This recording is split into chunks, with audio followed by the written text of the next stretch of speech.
When's your reading for?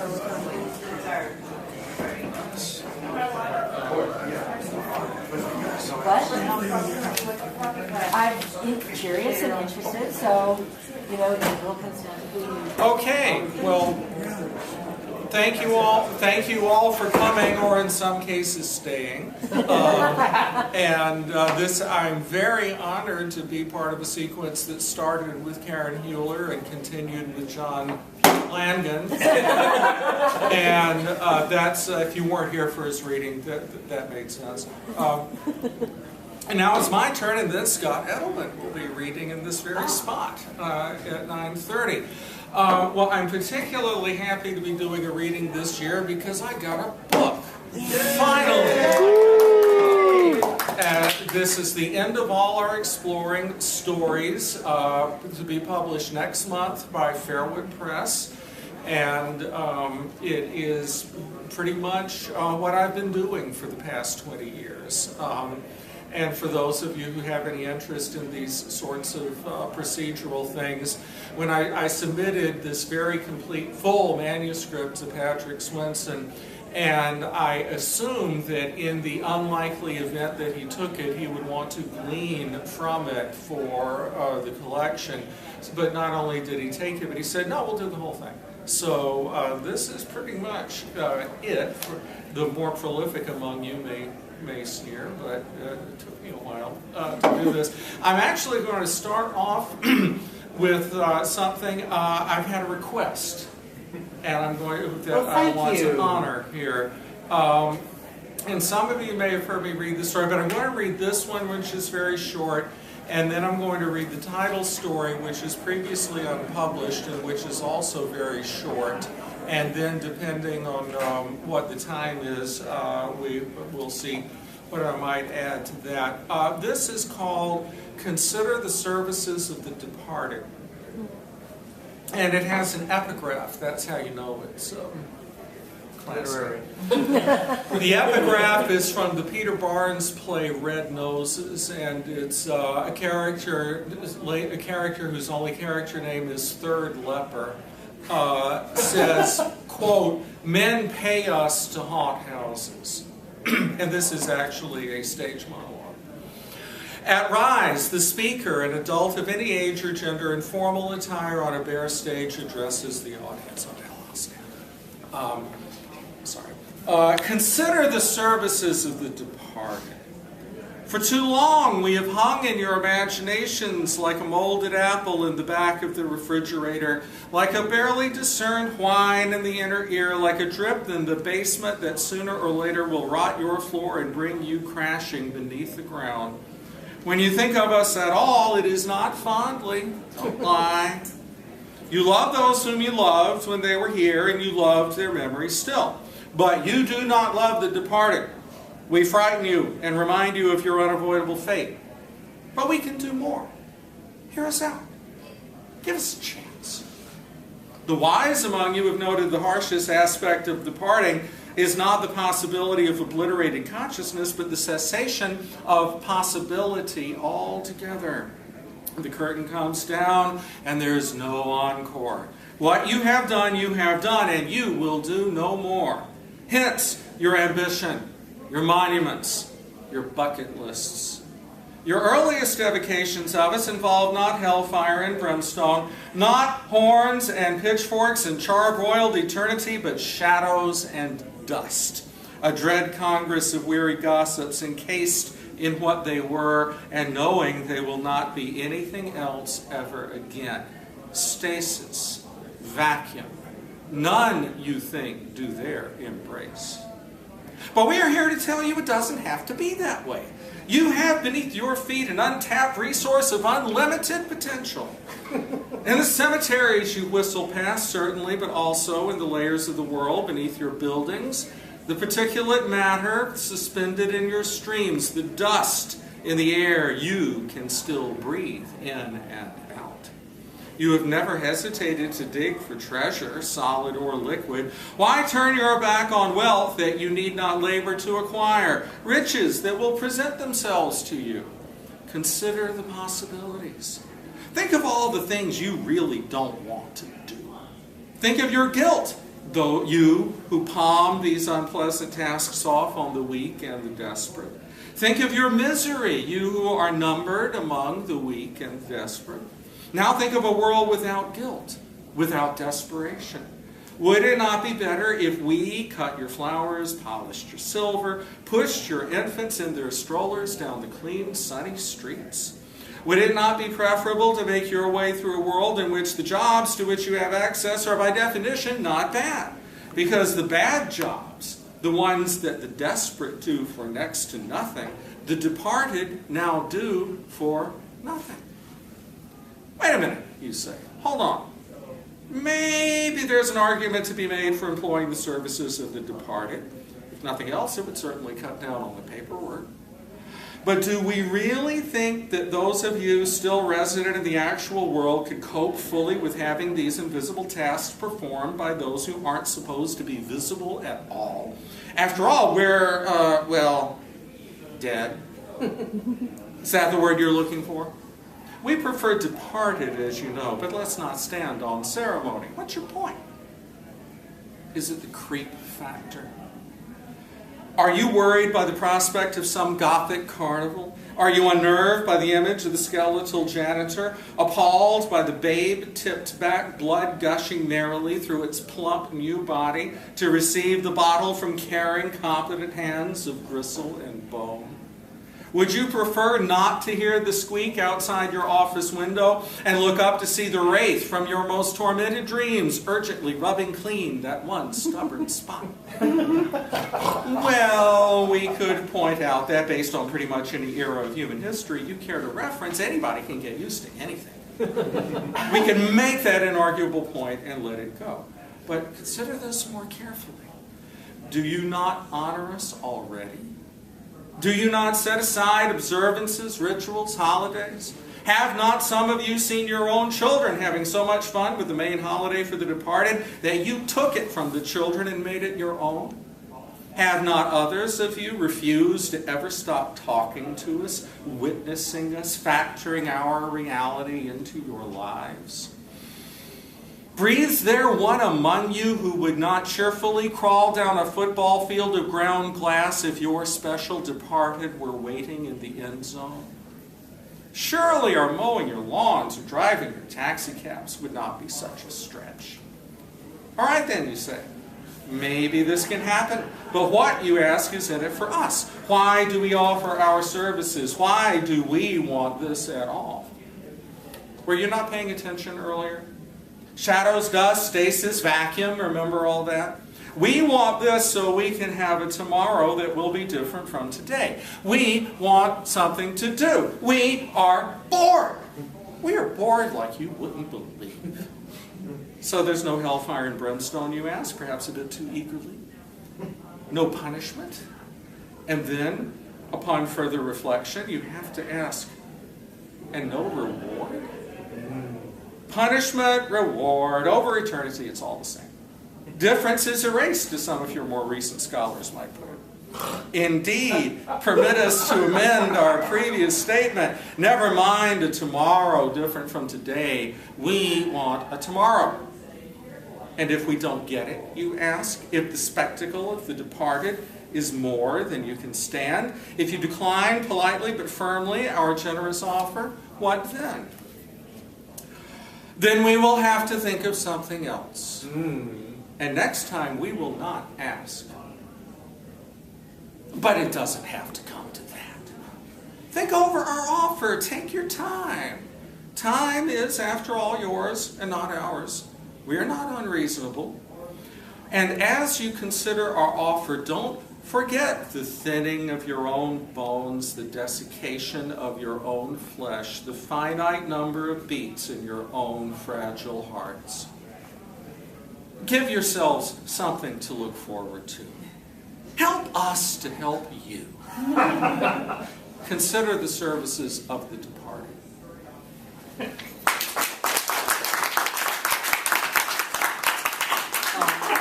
Somebody asked me, in fact, when we were staging this, it's been done a couple of times as a stage monologue. I got a guy in Vermont who just has this down. He's Quincy is just great. And they said, well, they really are taking jobs away from people. And my response is, well, he is a demon from hell, right? So anyway, this other piece, and again, it's very short, is a story that is published for the first time here. It's the title story of this collection, The End of All Our Exploring. The title is taken, of course, from the famous T.S. Eliot poem Little Gidding, and but the original title of the story was Letter from Vermont. And warning to my horror homies in the audience, this actually is a science fiction story. 18 April 2037, Dear Paul, I'm sorry it's taken me so long to reply to your letter, which arrived 3 weeks ago. I was so stunned to hear from you, I didn't know if I'd be able to write back, literally. I used to joke that I could barely write my name without a computer, but I wasn't really joking. And even though we've all had to make do for a long time now without much of anything, I have convinced myself you'd never be able to read my handwriting. Then I wished I could really flip you off by writing in Chinese. In your face, Mr. New Internationalist, see if I care. But I remember how pissed off you were when I wouldn't enter the continuing Asian studies program with you when the university reopened, and I suddenly didn't want you to have won that particular argument. Stupid, yeah, I know. And I know you gave me a number, and I know the landlines never completely failed anywhere, but I made an excellent case to myself as to why it would be impossibly painful to just pick up the phone and call. I could never talk anybody else into anything, but I've always been able to convince myself of whatever I needed to. I've read your letter dozens of times by now, but I don't know how to respond. When you made your decision to go back home, I tried to respect it. I tried my best, but I don't think you ever understood completely what your leaving did to me. How could you? You had someplace you were from, somewhere to place to go back to. Vermont was never home to me, not the way South Carolina was to you. I know there was a lot you didn't like there. I remember how you used to say that the only thing that kept the new hippies from taking over was the fact that the old hippies just wouldn't die. I know the winters were hard, but I always felt you recognized Vermont as its own place, and you thought of it as my place, my home, something I'd always have in me, just like you'd always have the Carolina coast in you. But it doesn't work that way for everyone.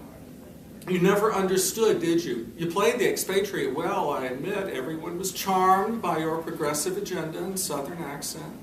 You used to tell me that Vermont would be warm part of the time, but your hometown was stupid year-round. I guess you thought you were paying me and my home state a compliment, but you were always so caught up in your own alienation it didn't even occur to you that I might feel the same way, that I didn't have to be 1,000 miles from home to feel 1,000,000 miles away. Remember I told you how I felt like, when I was a teenager, not just different, but like there was this big plate glass window, and there I was on one side, and there was everybody else on the other side, and just walking through the world was like watching something going on in another room, and how that feeling had never really gone away, how the only thing that made me feel better was looking up at the sky, at the stars at night. The nights are clearer than ever, by the way, just explosively clear, and I know damn well you don't get that where you are. You got that I hurt for you look in your eyes and kissed me, and I felt better. You always made me feel better. But deep down, I knew you never really understood. I'm sorry. Here you are making this amazing effort to get back in touch with me, and here I am bitching and whining. I ought to tear this up and begin a new letter, but I'm afraid if I stop, I'll never start again. I'm glad you're doing well. It does sound as if they're picking up the pieces down there faster than I would have thought. Your job at the Yang Li Wei Center sounds as if it were just waiting for you to show up.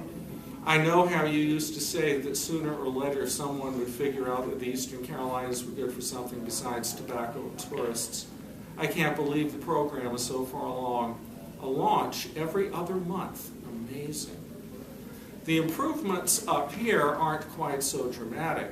There's rail service down to Boston now, and the mail seems reliable enough, and I'm not too worried about your getting this.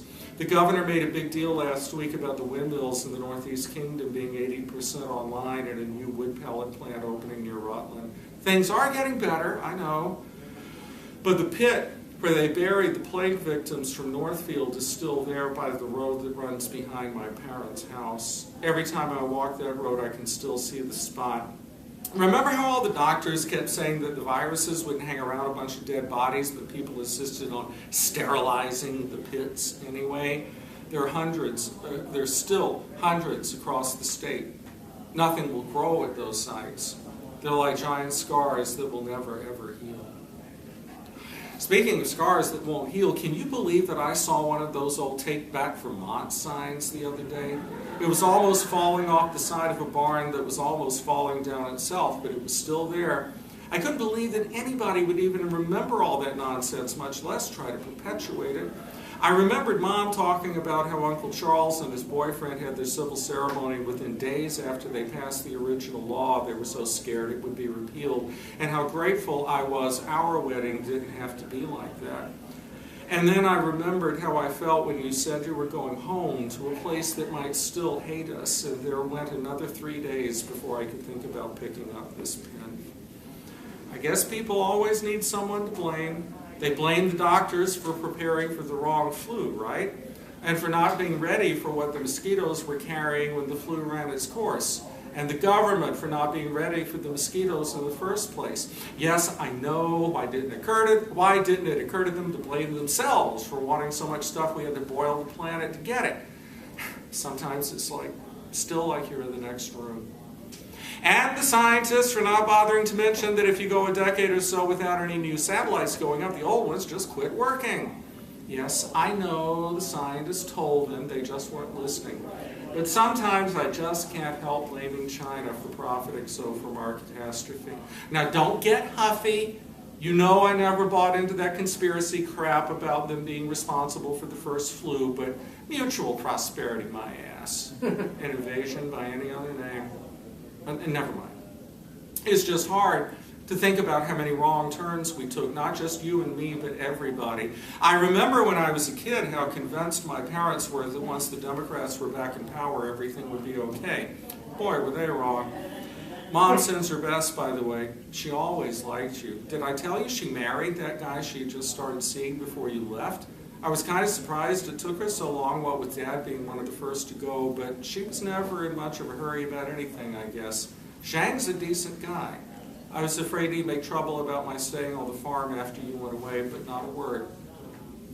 But the hell with all that. Let's face it, if we say anything's more important than our own pain, we're lying. And the only person I can blame for my own pain is myself, not you. There, I said it. Well, wrote it. Truth is, I could have left lots of times.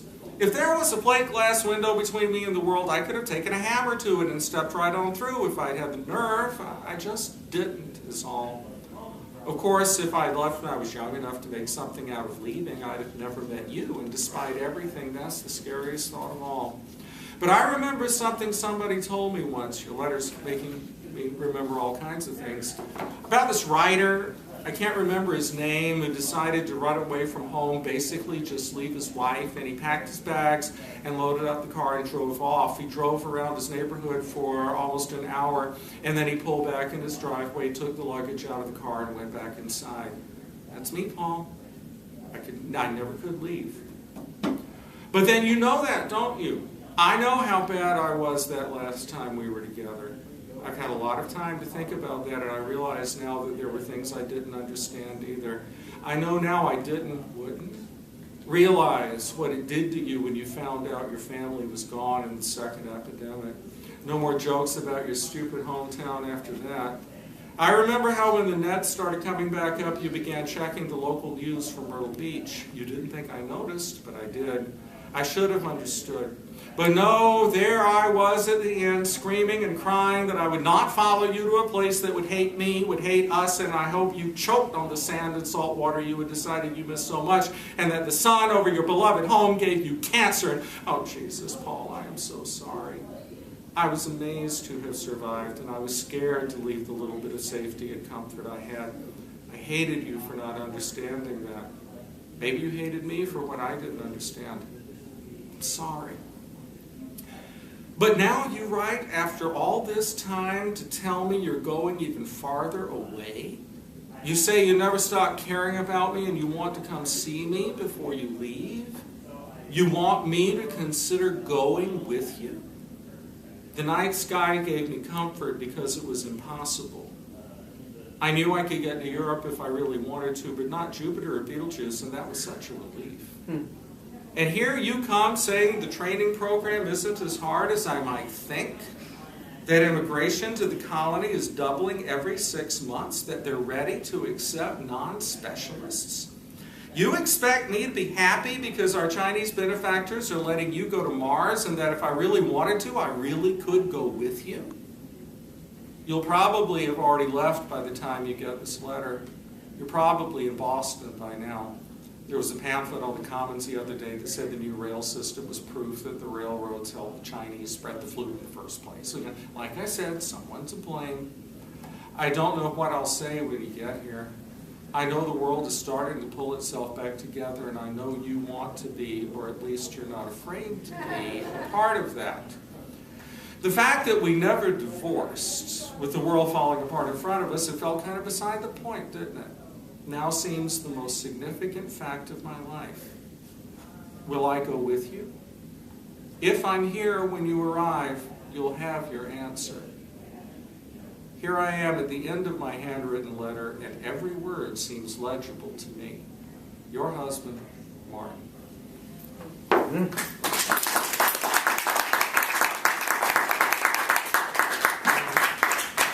That story has been, I actually wrote that some time ago, and I had thought it would become outdated, and it's not. That sucks. It's just awful that this story is not outdated, but it really, I don't think it is. The writer who drove around for an hour and then came back home is John Cheever, by the way. Of course, yeah. Let me see. I'm trying to think if there's something I could... Okay, I'm going to placate my horror homies by ending, and the rest of you, please don't run for the exits, with 2 short poems. One of which has been published, so you know it's okay. This is in the very estimable, long-running small press journal, Not One of Us. And it's called Zero Dream. Although it maybe is a little bit along the lines of the story I just read. The world just fell and broke.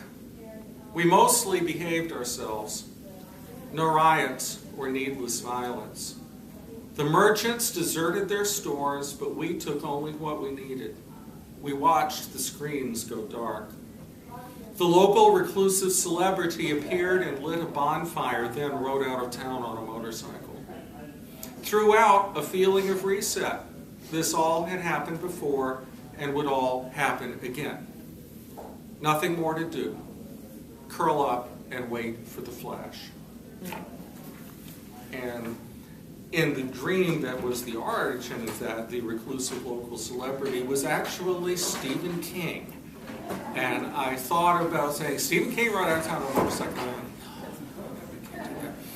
This is unpublished, although it is under submission at a literary journal. It has the incredibly pretentious title because when I read this to my wife, she said it reminded her of William Cullen Bryant's anthology piece, Thanatopsis. And so I looked some things up because I never took Latin, which is why my mother thought that no matter how many letters I had after my name, my education was permanently deficient. So I never took Latin. And so the title for this is Thana Improvisus, which the improvisus is Latin that can be translated as an unexpected event. If you find a body in the woods, no better than to touch it with your bare hands. Pull on the latex gloves you carry in your jacket pocket in case you find a body. If the body is face down, leave it right where it is. Someone will be there eventually. But if the body is face up, look into its eyes, noting any signs of struggle. Try to see if you can see the last thing those eyes saw, like they did in the French Revolution. Failing that, lie down beside the body and look up where it's looking, through the leaves still on the trees, to the sun still in the sky, pouring down through those leaves on both of you, lying peacefully, your backs pressed to the dirt, your backs pressed to the ground, comfortable in the dirt, in no hurry at all.